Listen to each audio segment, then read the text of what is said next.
Nzoleo Basango Yalelo, les nouvelles en République démocratique du Congo et également dans le reste du continent africain.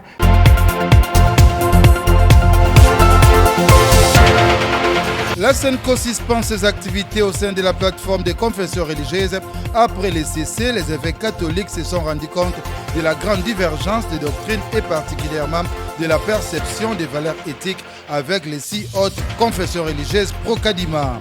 Les militants de la Mouka étaient en sit-in ce lundi devant le siège de la SENCO. Les pro-Fayoulou demandent les éclaircissements sur les derniers propos de Monseigneur Outembi et à faire autorisation d'accès des troupes ougandaises sur le territoire congolais. Les acteurs politiques s'étonnent de la mémoire courte du gouvernement congolais. Certains parlent même de la naïveté. Le journal, c'est avec Sandrine Chinakawa. Vous informer est notre mission, mesdames et messieurs, bienvenue dans ce journal. L'Église catholique n'est pas un parti de l'opposition. Déclaration du secrétaire général de la SENCO ce lundi au cours d'un point de presse. L'abbé Donatien Cholet indique que les évêques sont en train de jouer leur rôle pastoral et l'opposition devra également jouer le sien et de ne pas se cacher derrière l'Église. Suivant le secrétaire général de la SENCO, Donatien Cholet. Je le répète, il ne faudra pas que les partis de l'opposition se cachent derrière l'Église. Il faudrait que les opposants prennent leurs responsabilités en tant qu'opposants. Et ce ne sont pas des évêques membres de la SENCO qui vont s'aligner derrière un parti politique. Et ce qui arrive souvent, c'est quoi? Quand la prise de position de la SENCO arrange les intérêts d'un parti politique, en ce moment-là, la SENCO est applaudie. Quand ça n'arrange pas leur point de vue, on crache sur la SENCO. Et quand ils prennent le pouvoir, ils se retournent contre la SENCO. Plus jamais. La conférence épiscopale nationale du Congo suspend ses activités au sein de la plateforme des confessions religieuses avec la désignation des animateurs de la CENI. Les évêques se sont rendus compte de la grande divergence des doctrines et de perception de valeurs éthiques avec certaines confessions religieuses. L'Église du Christ au Congo avait déjà rompu avec les 6 autres confessions religieuses. Ce lundi, dans un communiqué, la SENCO constate qu'elle ne partage pas les mêmes valeurs éthiques avec le groupe de 6 confessions religieuses acquises à la cause de Denis Kadima. Avec la désignation des animateurs de la CENI, les évêques se sont rendus compte de la grande divergence des doctrines et des perceptions de valeurs éthiques avec certaines confessions religieuses. C'est pourquoi ils ont décidé de suspendre la participation de l'Église catholique dans la plateforme des confessions religieuses. Et cette décision de l'Église catholique de prendre ses distances avec les 6 confessions religieuses semble être le goût de certains cadres FCC. C'est le cas de Claude Machala qui réagit à travers cette vidéo. Église protestante, et c'est peut être déjà position. Et boy ba ventir wana ya makambo ya ba Kadima, ba CENI et compagnie.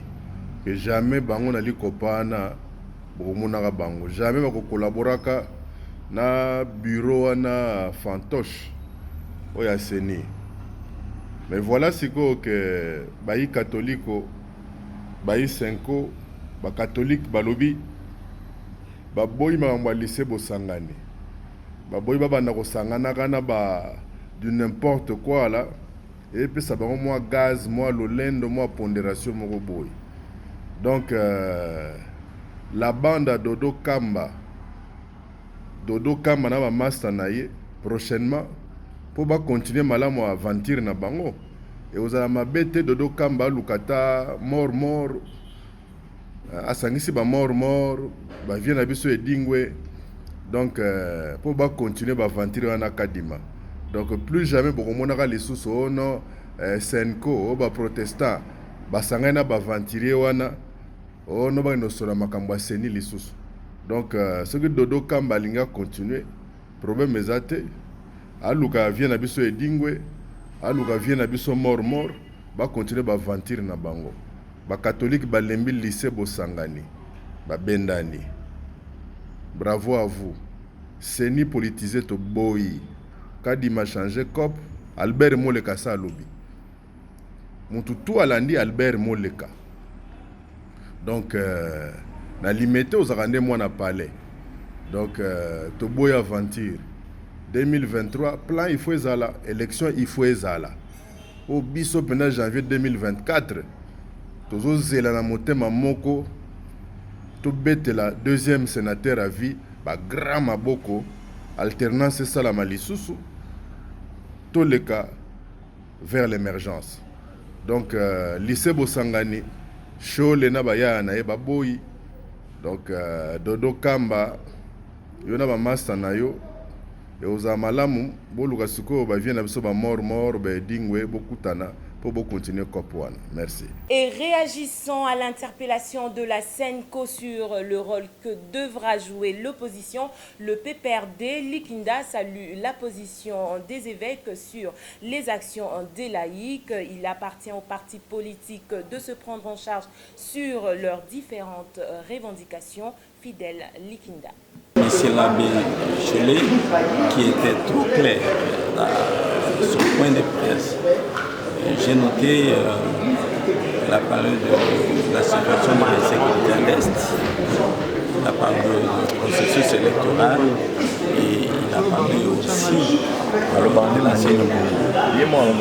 Et donc, côté de l'insécurité, je sors avec une note de satisfaction parce que la conclusion dans ce volet était la réqualification de l'état de siège. Effectivement, nos pères spirituels ont raison. Question de processus électoral, je suis aussi satisfait parce que tous nous prenons sur la paix. Et il a insisté sur un processus consensuel. Et si ce volet, il a dit à chacun de faire son travail. Il a raison. Le père spirituel ne peut pas se transformer en opposition ou en parti politique. Et il en est de même du mouvement citoyen. De ce côté-là, il a encouragé ses fidèles, les laïcs, KCC, Mirapro, CRC, de faire leur travail. Et donc, moi je crois que tout ce qu'on est en train de commenter à gauche, à droite, le tout repose sur les épaules du chef de l'État, qui est le garant constitutionnel de l'institution et c'est lui, le père de la nation, le premier à chercher la paix dans ces pays, c'est lui.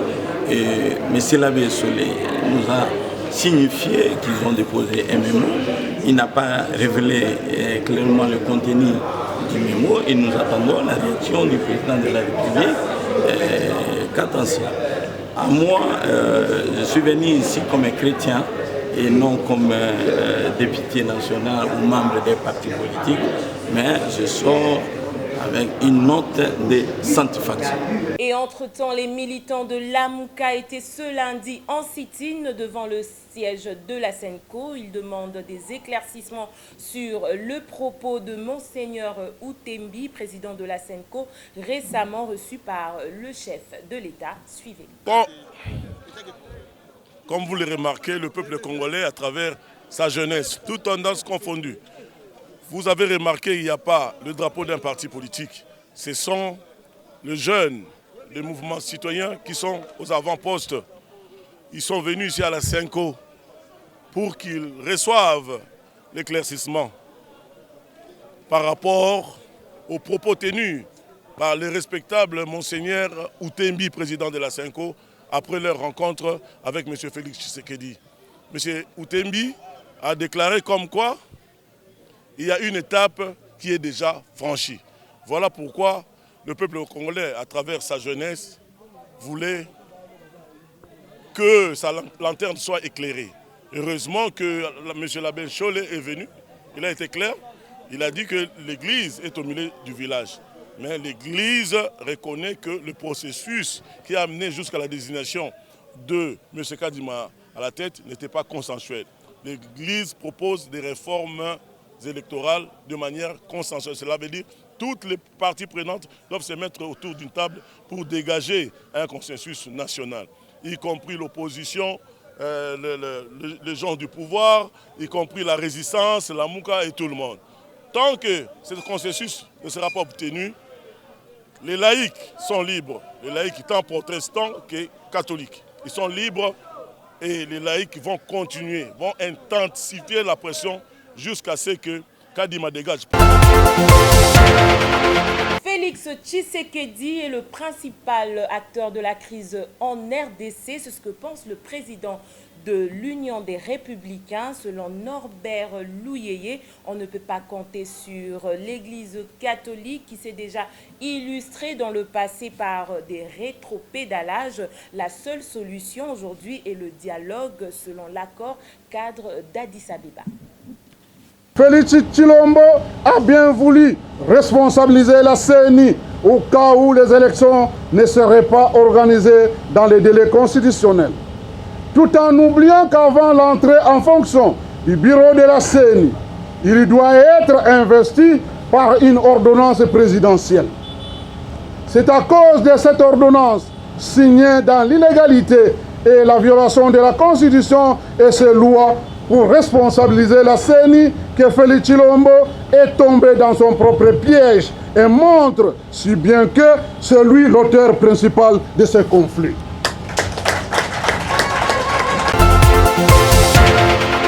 Parlons autre chose à présent. L'armée ougandaise autorisée à entrer sur le territoire congolais afin de traquer les ADF.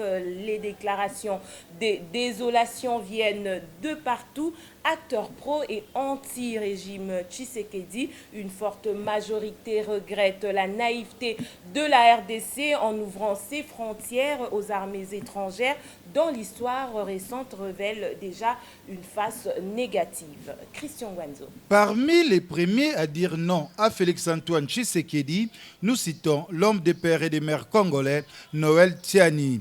Dans un tweet, cet acteur politique écrit « La Cour internationale de justice a condamné en 2005 l'Ouganda à indemniser la République démocratique du Congo à hauteur de 10 milliards de dollars américains pour les pertes subies durant l'occupation de son territoire de 1997 à 2003. Au lieu de réclamer ces paiements, Noël Tiani s'étonne que la République démocratique du Congo autorise plutôt l'armée ougandaise à entrer de nouveau sur son territoire. Quelle naïveté, s'exclame-t-il. Non aux pyromanes pompiers, debout congolais, la nation est en danger, alerte le prix Nobel de la paix. Denis Mukwege est intransigeant et sa sagesse est incisive. Après 25 ans de crimes, de masse et pillage de nos ressources par nos voisins, l'autorisation du président est inacceptable. Les médecins de Panzi viseraient à éviter au président de la République de tomber dans un piège pour cette opération menant au désastre dans les provinces d'Ituri et Nord-Kivu, déjà endeuillées par les escadrons de la mort ougandais. La suspicion s'agrandit après encore l'acceptation du projet d'une autoroute ougandaise en République démocratique du Congo. Est-ce que ceci fait encore partie de la diplomatie sous-région de Félix-Antoine Tshisekedi? La diplomatie, dans ces cas, perd sa quintessence, estime les télégrammes du Congo. Pourtant, cet extrait sur France 24, le président Museveni démontre lui-même que toute intervention des troupes étrangères déstabilise un État. C'est une erreur de vouloir participer aux guerres des autres. C'est une erreur. Un pays ne doit pas aller mener une guerre pour d'autres populations. Si ces gens veulent se battre, qu'ils le fassent eux-mêmes. Ces interventions étrangères déstabilisent la situation intérieure de ces pays. Ici, nous avons combattu, nous avons mené beaucoup de guerres, mais nous avons combattu par nous-mêmes. Nous n'avons jamais demandé à personne de venir combattre pour nous.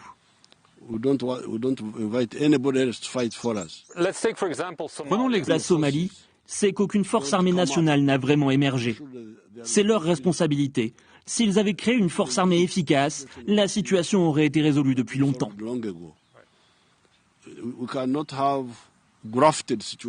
On ne peut pas venir et apporter de quoi résoudre leurs problèmes. Il faut que la solution naisse et se développe localement. Un pays, comme un corps, doit pouvoir se défendre seul. S'il ne peut pas le faire, c'est qu'il souffre d'une forme de sida politique. Quand vous avez le sida, vos défenses immunitaires ne sont pas suffisantes pour protéger votre corps. Si la situation continue d'empirer, comme vous l'avez dit, est-ce que vous pensez que vous allez retirer vos troupes de Somalie? Bien sûr, si ce pays ne parvient pas à créer une force armée nationale, nous y songerons. Le soutien extérieur, je ne crois pas vraiment au déploiement de troupes étrangères. Et quand cela doit se produire, eh bien, c'est pour un temps très limité. Et si Kaguta Museveni s'est retiré au bout de 3 mois après avoir atteint ses objectifs sécuritaires que prévoit Kinshasa, puisque la situation risque en ces moments-là de se dégrader davantage, s'interroge l'honorable Mike Mukebai. Du côté de la Mouka, Adolphe Muzito Mfumunzi dénonce l'irresponsabilité du gouvernement congolais. Pour son parti, le Nouvel Élan, cela traduit les déficits de souveraineté de notre pays en ce qui concerne sa capacité de défense et sécurité du territoire.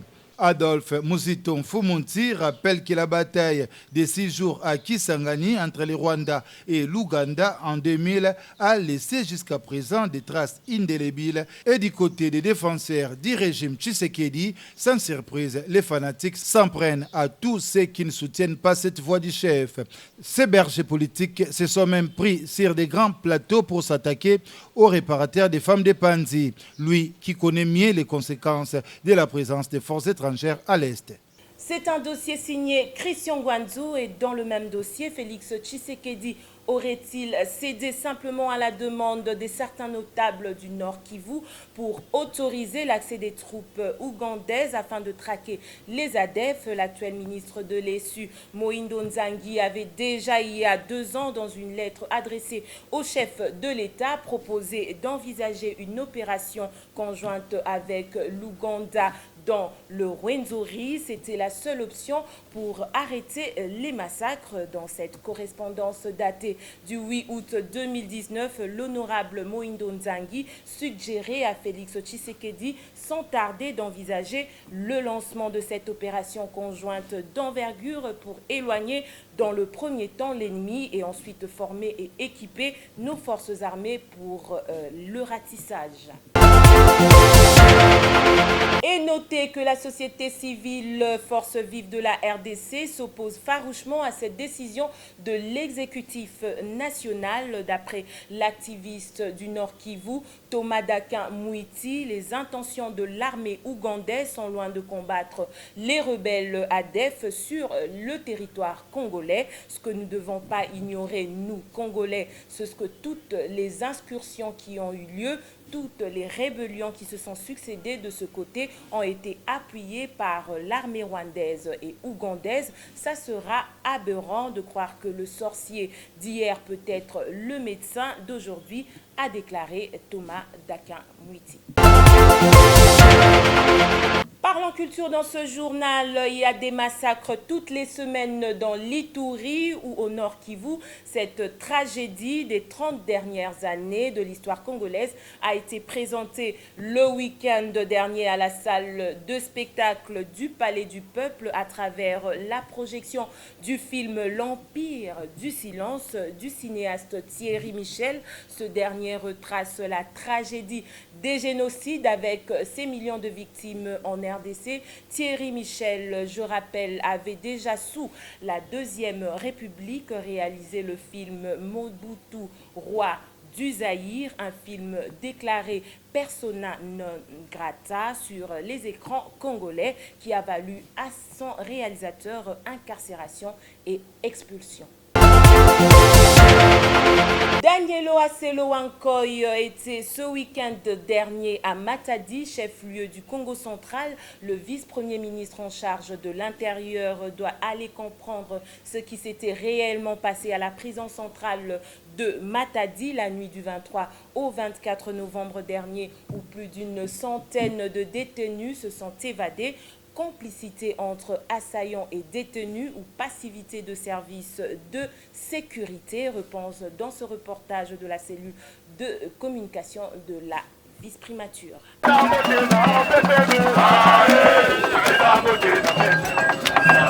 complicité entre assaillants et détenus ou passivité de services de sécurité, difficile de se prononcer pour l'heure. Que s'est-il réellement passé à la prison centrale de Matadi le samedi dernier, où plus d'une centaine de détenus se sont évadés? Pour avoir de réponses à ces interrogations et prendre des mesures appropriées afin d'éviter pareille situation à l'avenir, le vice-premier ministre, ministre de l'Intérieur, Sécurité, Décentralisation et Affaires coutumières est arrivé ce vendredi dans la ville rocailleux-montagneuse. À l'entrée, le comité provincial de sécurité avec à sa tête le gouverneur intérimaire du Congo central, Justin Lemba, aux côtés de cadres et militants de l'Union pour la démocratie et les progrès sociaux, Fédération de Matadi, ont accueilli les patrons de la territoriale.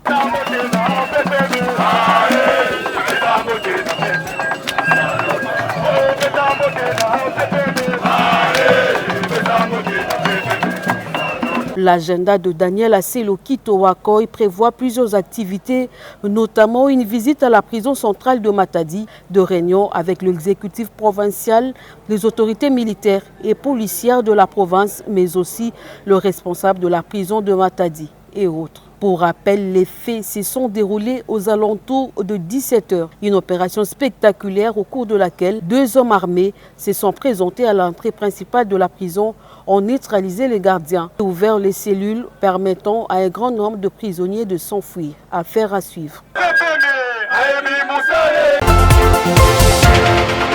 Et pour clore ce journal, en Ituri, 22 civils tués ce dimanche 28 novembre dans une nouvelle attaque contre un camp de déplacés d'Ivo. Cette attaque est intervenue moins d'une semaine après un assaut du même genre ayant causé la mort de 29 personnes sur un site voisin. Les 22 corps ont été enterrés dans 2 fosses communes.